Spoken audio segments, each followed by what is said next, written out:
Tokyo does not wake up, it unfolds.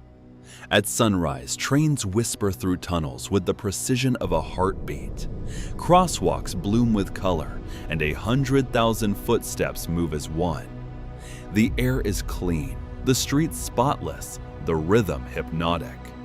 Yet the longer you walk, the more an invisible absence begins to speak. No trash bins, no metal containers, no corners filled with plastic bags. A city of millions, and nowhere to throw a single wrapper. The question sounds small until you realize what it represents. How a nation can redesign human behavior without anyone noticing. That silence is not coincidence, it is architecture. March 1995. Tokyo's subway system, one of the most efficient in the world, was carrying its usual tide of commuters. Morning routines overlapped perfectly. Salarymen scanning newspapers, students whispering, the endless rustle of motion. And then, without warning, gas began to leak across the floor of a train. Within minutes, panic erupted. The sarin gas attack killed 13, injured thousands, and left the entire country stunned. For a culture that equated safety with order, the shock went deeper than fear. It cracked the illusion of control itself. In the search for security, authorities looked everywhere for potential threats. Among them were the ordinary objects that dotted every station. Trash bins. They could hide anything. So one by one, they vanished. First from subways, then from parks, then from city corners. The official reason was onsen, safety. The unspoken goal was stability. What began as a temporary precaution became a quiet redesign of public life. At first, citizens complained. Carrying waste felt inconvenient, undignified even. But Japan had always prized endurance, and soon, irritation turned into adaptation. People began carrying small bags for litter. Convenience stores handed out miniature plastic pouches so commuters could store their own trash. Within months, a new etiquette had emerged. Don't make problems for others. The collective discipline that once filled factories and schools now extended to every bottle cap and coffee cup. A behavioral circuit closed and never reopened. Most countries would have reinstalled the bins once fear faded. Japan went the opposite way. It discovered that when you remove convenience, people adjust their desires. Psychologists call this environmental conditioning. By shaping the surroundings, you shape the mind. The government no longer needed to instruct anyone. The habit had become identity. Cleanliness was no longer just hygiene, it was civic virtue. Over the years, the missing bins became part of Tokyo's landscape of perfection. Tourists marveled, locals forgot, and the story turned into folklore. But the deeper reality was psychological. Order had become an internal program. When every citizen behaves predictably, a city no longer needs visible control. Rules transform into reflexes, reflexes into culture, and culture, once fixed, becomes self-policing. The results were breathtaking. Crime rates dropped, public spaces looked almost engineered. No graffiti, no chaos, no argument. Japan's image of harmony strengthened, exported as an aesthetic of precision. But harmony achieved through design is different from harmony born of choice. When order is invisible, freedom becomes a pattern rather than a possibility. People follow it because deviation feels impolite, not because anyone commands them. That is soft power at its purest, control that feels like courtesy. 3 decades later, Tokyo remains immaculate. Children grow up unaware that bins ever existed. They carry their waste without resentment, a ritual as natural as bowing. To them, this is normal life, a world where self-discipline equals dignity. And yet, every perfection hides its shadow. When a society defines virtue as uniformity, unpredictability becomes sin. Noise, mess, even emotion are trimmed away like loose threads. The city gleams, but its silence is engineered. Cleanliness is both mirror and mask. It reflects discipline, but conceals the cost of constant awareness. This invisible design extends far beyond trash. Trains depart to the second, apologies arrive before offense, even chaos is scheduled. Foreigners call it politeness. Sociologists call it behavioral architecture. Japan does not enforce obedience, it performs it collectively. Each person watches the other, each gesture becomes a signal, and soon the network sustains itself. That is how systems survive, by convincing their participants that they are not systems at all. But Japan is not alone. Across the world, other societies have built their own versions of soft control. London guards its calm with surveillance cameras.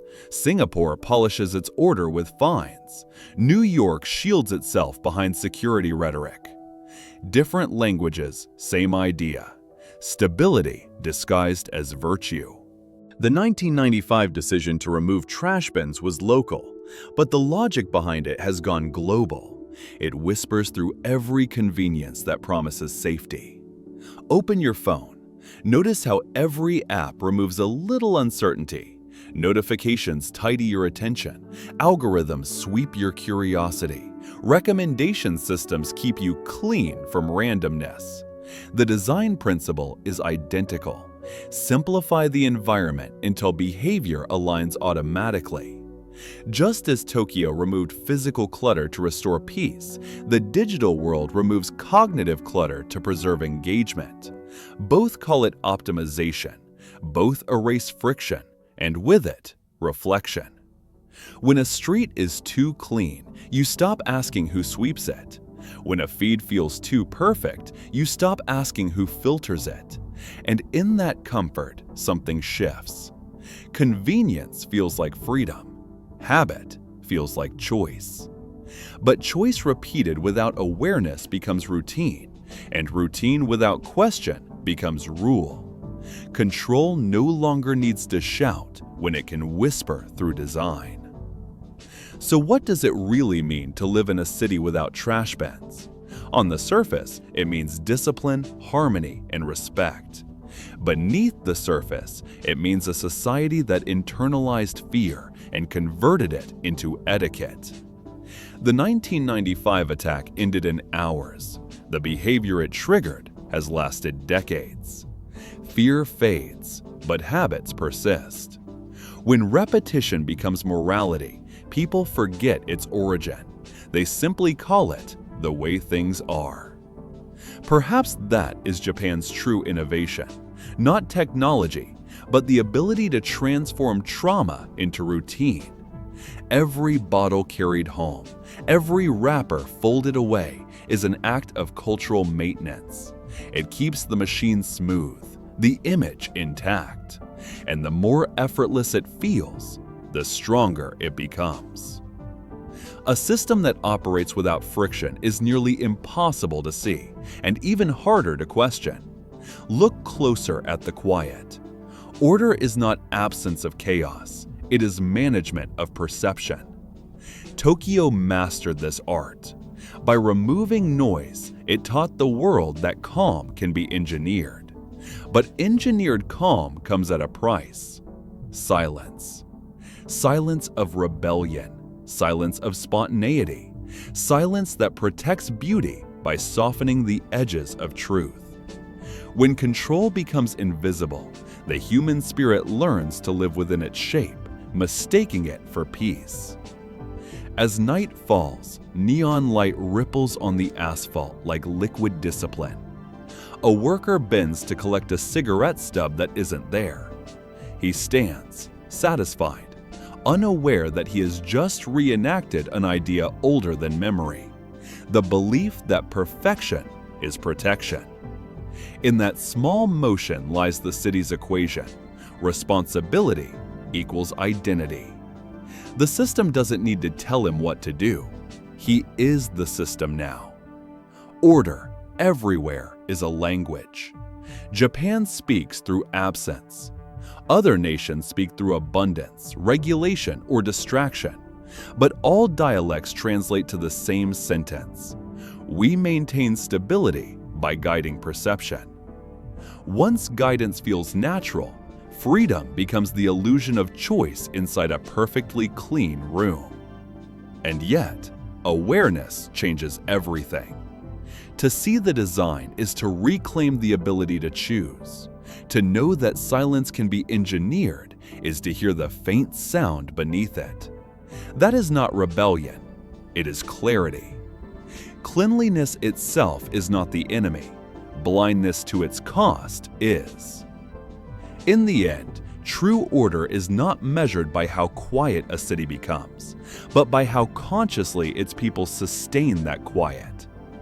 Tokyo continues to hum, precise and polite, the blueprint of soft control wrapped in beauty. The world studies it, imitates it, praises it. But the deeper question remains: when does harmony stop being cooperation and start being choreography? When does civility become containment? The line is as thin as a piece of discarded paper, and perhaps that is why there are no bins left to hold it.